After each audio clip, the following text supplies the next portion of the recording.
Hey everyone, and welcome back to another video. And in this video, I'm going to show you how to find your AirPods using your iPhone. So this video is going to be particularly useful for individuals who are trying to find their AirPods and you've already connected it to your iPhone at least once. How do you actually go ahead and find your AirPod Pros?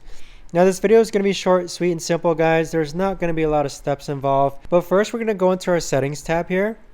And then on this page, you're going to click on Bluetooth, and then you're going to find your AirPods under My Devices. So here are my AirPods. So click on the eye icon, which is that blue icon that I just clicked. So again, you're going to click on eye, and then you're going to click on Show in Find My. But once you reach this page, I know it's blurred out, but you should see the location of your AirPod Pros here. So what you'll do is that you'll actually click Play Sound so that your AirPod Pros will make a sound. If you want, you could also click on Find, and it'll actually navigate you towards your AirPod Pros. So that right there is the best and easiest way that I know of to actually go ahead and find your AirPod Pros with your iPhone.